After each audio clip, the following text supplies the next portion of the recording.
کربلا کا واقعہ ایک پیغام ہے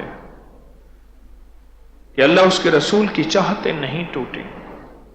اپنا خاندان شہید ہو گیا اور خاندان اجڑ گیا اور دشمن بظاہر فاتح بن گیا اور آل رسول کا قافلہ مفتوح بن گیا، لیکن ساری کائنات نے بتایا کہ حسین فاتح رہے ہیں اور ہمیشہ کے لیے رہے ہیں اور آج بھی رہیں گے.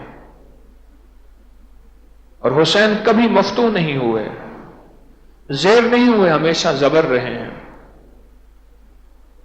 اس کی وجہ یہ ہے کہ حسین میں ایک جذبہ تھا اللہ کی چاہت کا اور اس کے حبیب کے طریقوں کا. وہ اس جذبے کو زندہ کرتے کرتے اگر ایک تن ہے کیا، حق تو یہ ہے کہ حق ادا نہ ہوا، ایسے کئی تن ہوں اور میں ان کو قربان کروں. ایک جذبہ یہ ہے کہ کربلا کا واقعہ ہمارے لیے قیامت تک ایک نمونہ اور ایک مشعل راہ رہے گا. تو اپنی زندگی کی قربانیاں کر کے ہمیں ایک زندگی کا مقصد دے گے کہ تھوڑی سی مخالفت پہ گھبراہٹ میں مدینے والے کی زندگی کو توڑ دیا، چھوڑ دیا، کملی والے کی اداؤں کو سے منہ موڑ لیا تھوڑی سی مخالفت پہ. اور ایک طرف آل رسول کا قافلہ ہے، کائنات کے مقدس لوگ ہیں، عظیم لوگ ہیں. وہ تھوڑے تھے، مٹھی بھر تھے، ان کے پاس ساز و سامان نہیں تھا، اقتدار حکومت نہیں تھی، پھر شہر بھی اپنا نہیں تھا، وہ تو مدینے کے پردیسی تھے. ساری چیزیں چھوڑ کے انہوں نے ایک اتباع نہیں چھوڑی، ایک نماز اور سجدے نہیں چھوڑے.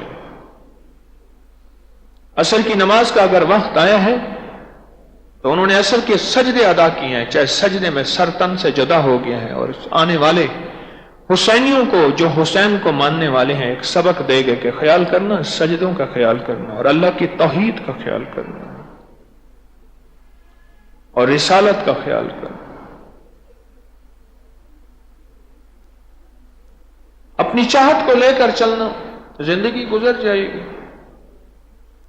چاہت کی زندگی بھی گزر جائے گی، اطاعت کی زندگی بھی گزر جائے گی.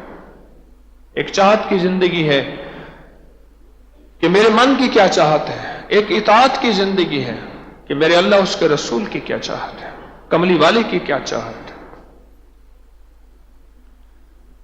روایات میں ہے کہ جب کربلا کا یہ قافلہ مدینہ سے چلا تو ایک جگہ نماز کا وقت ہوا اور ایک طرف انہیں خطرہ تھا کہ دشمن کے تیر برسیں گے. حضرت امام حسین رضی اللہ تعالیٰ عنہ نے فرمایا کہ نہیں، اب ہم نے نماز پڑھنی ہے، اب تیروں کی کوئی پرواہ نہیں ہے. کہیں ایسا نہ ہو کہ جذبہ حسین میں ہم اللہ اس کے رسول کی اطاعت سے دور نہ ہو جائیں. وہ حسین تو زندگی کا ایک نمونہ بنا کر دے گئے ہیں، سبق دے گئے ہیں اور زندگی کی سچی راہیں دے گئے ہیں. وہ سچے تھے اور اس لیے سچی راہیں دے گئے، وہ مخلص تھے اس لیے مخلص راہیں دے گئے، وہ عظیم تھے اس لیے عظمت کا پیغام دے گئے. میرے لیے، آپ کے لیے قیامت تک ایک سبق ہے اور ایک ثمر ہے جو زندہ رہے گا.